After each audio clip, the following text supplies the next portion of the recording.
Okay, you're starting your first painting company. You're ready to venture outside and start your first exterior.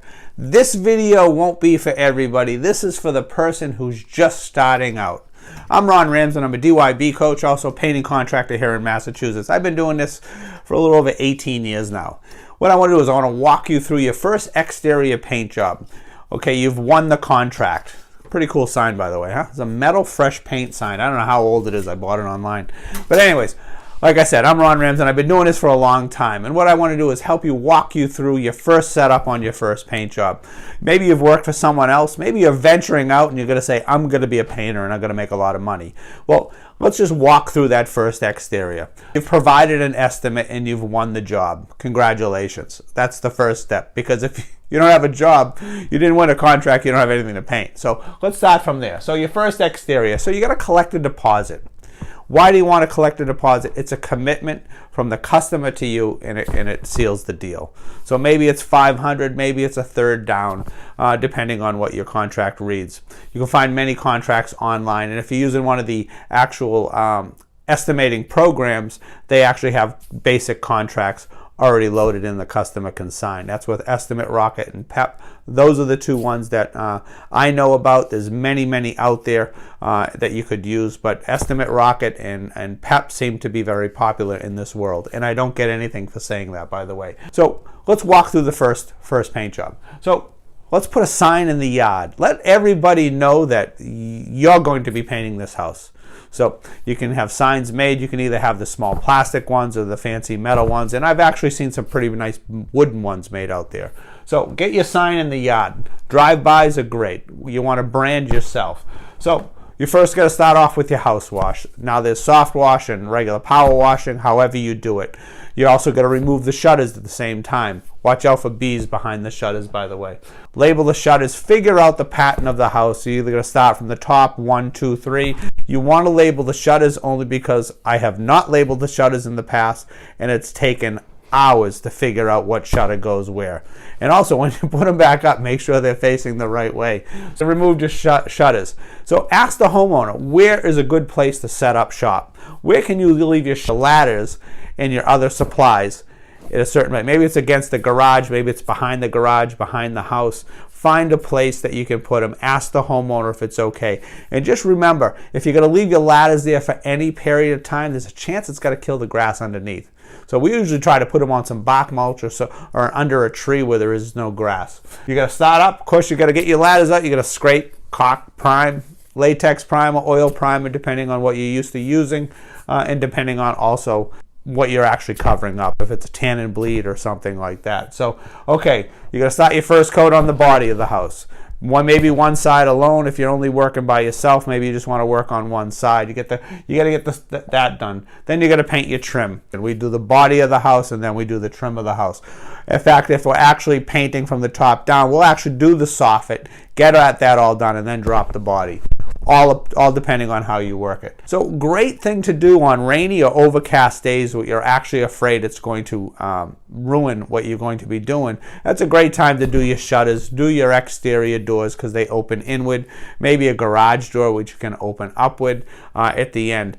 So you want to save those, or if you have a shop or if you're bringing them someplace else, it's a great day to bring the shutters. I know many painters who have started working out of their house who actually bring the shutters to their home and paint them in the backyard, or paint them in the basement, or paint them in the garage. You got to do what you got to do. But that's a great fill-in. The shutters are great to use to fill in. Another extra as we do is you want to wash the windows. Not every painting company washes the windows. We wash the windows at the end of our project only because sometimes when we power wash them or we soft wash the house, they get dirty. Sometimes they just need to be cleaned. What a great extra touch, especially when you're starting off, to give that a little extra to the customer. They're going to love it. One of the other things we like to make sure our crews do is paint the mailbox post if it can be painted.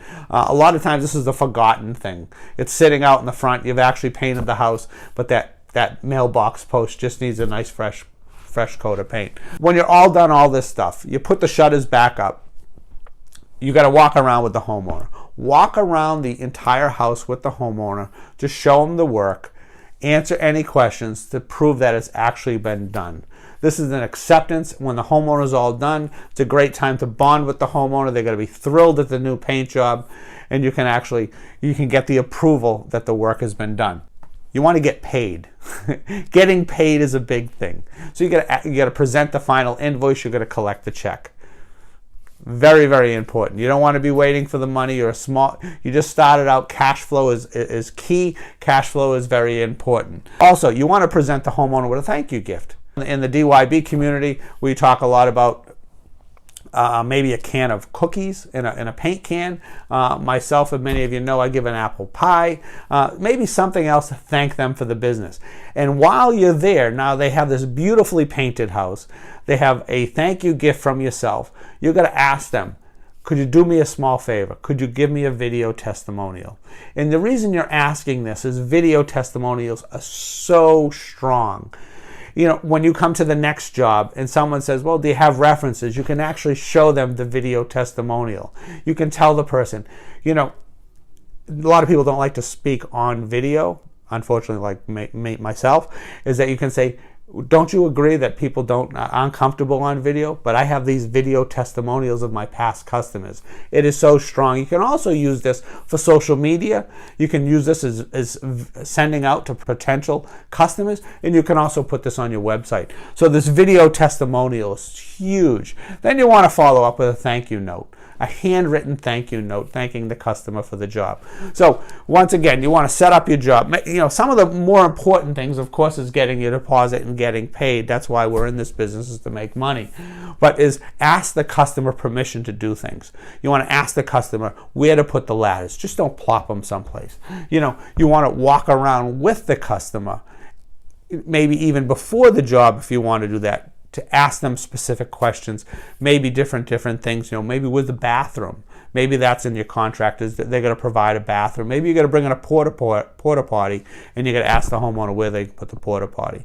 So anyways, these are some of the important things. I know it's a very basic video, but these are some of the things you should think about if you're starting out your first painting business and you're venturing out into exterior.